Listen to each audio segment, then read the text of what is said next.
One day, Edward was in the shed where he lived with the other engines. They were all bigger than Edward and boasted about it. "The driver won't choose you again," said Gordon. "He wants strong engines like us."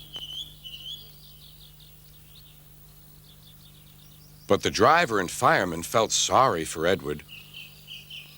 "Would you like to come out today?" "Oh, yes, please," said Edward.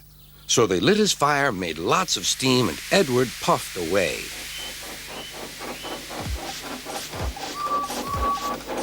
The other engines were very cross at being left behind.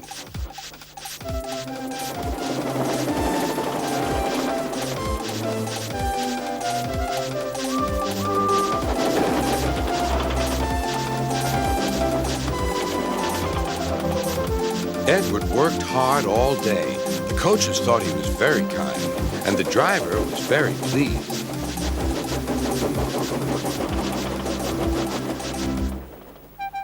"I'm going out again tomorrow," Edward told the other engines that night. "What do you think of that?" But he didn't hear what they thought, for he was so tired and happy that he fell asleep at once. Next morning, Edward woke up to find nothing had changed. Gordon was still boasting.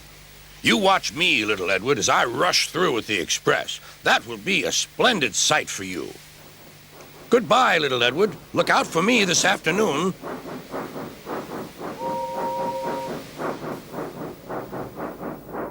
Edward went off to do some shunting. He liked shunting. It was fun playing with freight cars. He would come up quietly and give them a push. Then he would stop, and the silly freight cars would go bump into each other. "Oh!" they cried. "Whatever is happening?"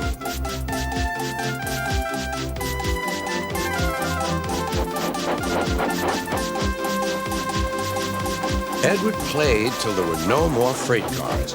Then he stopped to rest. Presently, he heard a whistle. Gordon was cross. Instead of nice shining coaches, he was pulling a dirty freight train. "A freight train, a freight train, a freight train," he grumbled. "The shame of it, the shame of it, oh, the shame of it." Edward laughed and went to find some more freight cars. Then there was trouble. "Gordon can't get up the hill," the porter called to Edward's driver. "Will you take Edward and push him, please?" They found Gordon halfway up and very cross. His driver and fireman were talking to him severely. "You're not trying." "I can't do it," said Gordon. "The noisy freight cars hold an engine back so." Edward's driver came up. "We've come to push." "No use at all," said Gordon. "You wait and see," replied Edward's driver. They brought the train back to the bottom of the hill.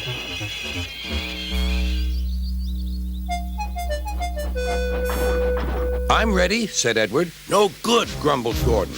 They pulled and pushed as hard as they could.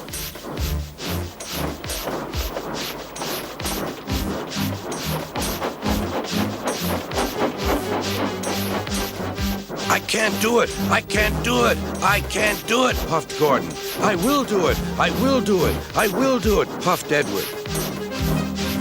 Edward pushed and puffed and pushed as hard as ever he could.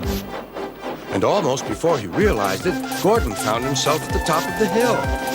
"I've done it! I've done it! I've done it!" he said proudly. He forgot all about kind Edward and didn't say thank you.